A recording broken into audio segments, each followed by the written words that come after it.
All right, hey guys, this is Nazar with Provident Real Estate here in Eastvale, California, the best city in the world. I am actually here, super excited to be able to interview Brandon Plott, who's one of our city council members. Brandon, thanks for being on the show here with us. Well, thank you for inviting me. I appreciate it. Absolutely. So Brandon, some people obviously know you and some people don't, and let's introduce you to the people that don't. So why don't you tell us a little bit about yourself, where you grew up, and how you ended up in Eastvale, and how long you've been here. Yeah, no. So I born and raised in the city of Chino, lived in Chino for just under about 30 years, and moved over to Eastvale. I've lived here for about 5 years, and actually be 5 years this month. Lived here in Eastvale. It's a great city, and just love the people and love the kind of the town feeling that it has. So okay. Yeah. And then I know that Clint is always inspired to be get into politics. Did you follow that same route? Is that what you do for a living? Yeah, no, I actually work for a large privately held company. Okay. It's in the security, fire, alarm industry. And I knew I always wanted to get into politics. I've always kind of been on the side of, as far as looking at politics, always thought maybe when I retire, get involved. And then, I said, what the heck, I'm not, why wait? Let's get involved and make a difference. And I've had some success in the private sector. And I thought, hey, I think I can make a difference in the community and impact the community in different ways of things that I know how I can impact. And just said, the heck, let's do it. Let's see if we can get involved. And sure enough, and so here I am now, and try to do my best and give 100%. Well, I appreciate that. And speaking of 100%, obviously a lot of the members of the community here acknowledge and really value what you've brought to the table. Yeah. Tell us what is it that drives you? What fuels you? Tell us a little more about that. Well, it's going to have to go back. I got to kind of tell a story. Okay. Because what drives me, it's actually something I didn't realize till probably I was literally my late 20s or early 30s. Something that my grandpa had mentioned to me. Most people, close friends, family members, they know this about me, but most people don't. When I was born, at 6 months old, actually, which is where the story begins, is I was born without a heel, and so at 6 months old, the doctors had to reconstruct, basically create a heel, so I can kind of at least hopefully walk normal. Well, during that time of, when you're taking your first steps as a baby and 2 and 3 years as a toddler, I obviously began to have a gimp. And so I would just kind of always have this limp walking around. It's kind of, I was the youngest in the family of four brothers and sisters, or 3 brothers and sisters, me being the 4th. And we always kind of, during Christmas time, it'd be the Tiny Tim story, because legitimately that's the way it looked. So obviously my parents being very concerned, would go to the doctor, and say, hey, what can we do to fix, this problem? And so the doctor said, hey, I don't really have much of a solution for it, but you may want to get him into soccer. So I've always had a passion for soccer. Well, lo and behold, it's something that I've always had to work. There's always been a chip on my shoulder, not knowingly, but, I've always had to work harder to, work on my skills, work on things, in athletics, just always had to work a little extra harder just because of this gimp that I had to overcome. And I think doing that and always wanted to be the best at what I do. And it's kind of just, it's something that my grandpa told me. I never realized it till older. I've always been just competitive nature.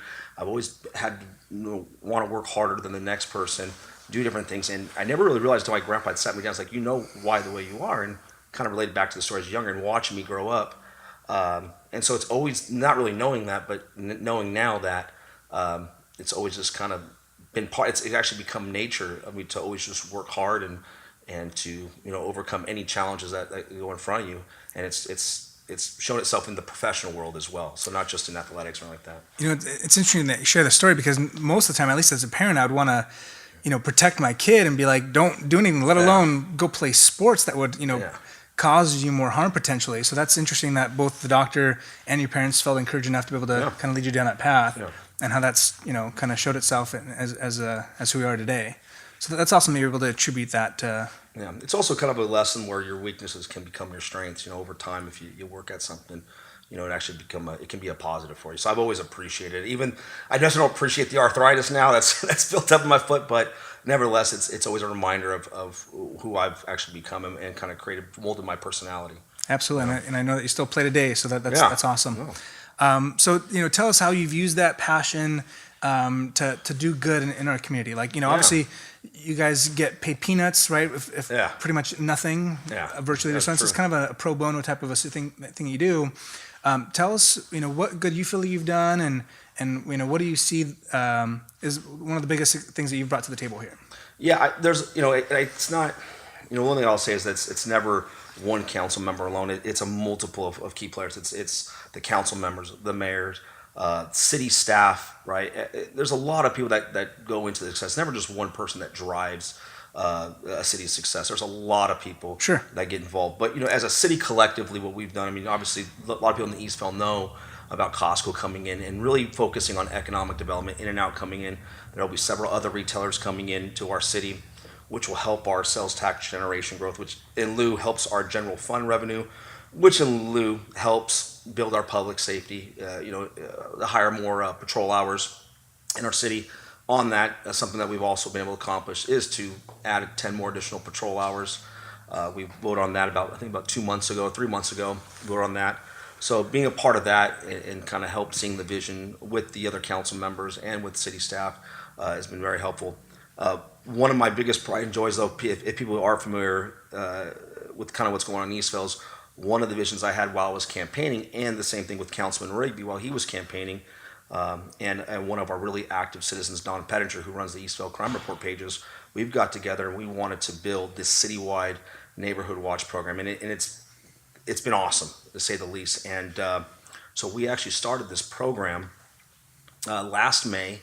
May of last year, and we literally started out with our first neighborhood, and we kind of broke up Eastvale into 29 separate neighborhoods. 29 separate neighborhoods, and it probably could be broken up more, but for the sake of one big project, when you're looking at it, when you start, that's a big project. And as of 2 weeks ago, we literally built out all 29 neighborhood watch programs with the help of Riverside County Sheriff, with the help of the captains that volunteered their time, because we had to get multiple captains for each neighborhood.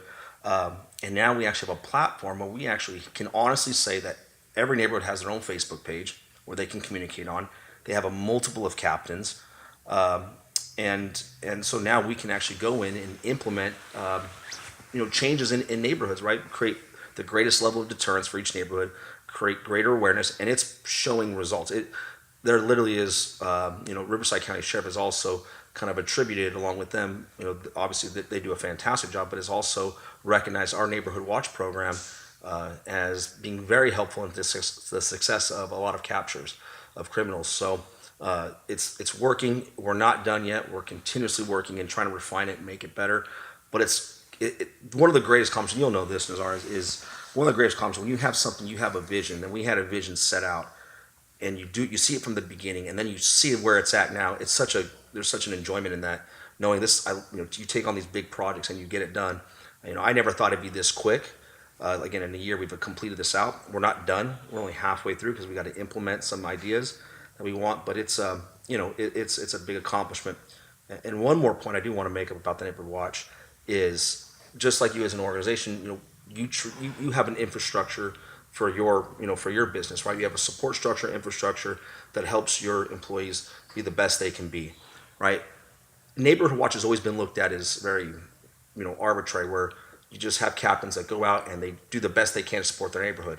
We looked at it as, let's treat this like an organization where it has infrastructure support so the captains can perform at the best level possible. And there's not, at least to my awareness, there's not a single neighborhood watch program that exists in the nation, let alone our own state, in our own county, that has that. So it's something that's proud. I think it's taking a lot of precedence, and it's getting a lot of awareness out there to other cities as well. That's awesome. I want to respect your time. Is there anything else that you feel, on a personal level, that you wouldn't mind sharing, to whoever's listening or watching this? Something about you, someone that might not know about you that you'd like to share? What do you enjoy doing? Or I a couple hobbies I love. I love playing soccer. I still play every once in a while on Thursday nights, and I'm obviously big into nutrition and fitness, and love working out. I love spending time with my family. I have a little girl, Penelope, age 3, and she's a wild one, so she keeps me busy. And so it's fun. I will say this, one thing, I actually just spoke at that communications week at Cal State Fullerton, and one of the important things I just addressed to a lot of students is, it's important. You go through the rut of everything. You're working hard. In a certain direction, but focus on the things in the moment that you're in. Enjoy the moment that you're in, in life, and just focus on being happy. Always try to be positive. There's so much negative things you can always dwindle on, or you can think about in the world. Yeah. Always just try to look at things with half glass full approach. Just always try to be happy. I think it goes a long way. In demeanor and your personality and confidence. I don't know why I wanted to share that, but it's something that's just been on my mind lately. And just to always just try to have a positive outlook on things, even though sometimes in life it's not, things aren't always daisies and stuff. So. But always try to have a positive outlook on life. Absolutely. I appreciate that sage advice that you've given to our audience here. I think it's absolutely critical to be able to have that mindset, right? To be able to have a positive outlook on life and just give it your all. And that's awesome. Yeah, well, Brandon, thank you so much for being here today and allow us to kind of pick your brain a little bit. If you guys have any other questions or concerns or would like to know a little bit more about the Neighborhood Watch or what the things that Brandon's doing, please comment below. Or reach out to us and we can be able to answer those questions. Perfect. Thank you. Thanks a lot, bud. Thank you. No, thank you. Appreciate it. Alrighty. Thanks, you guys. Yeah. Bye.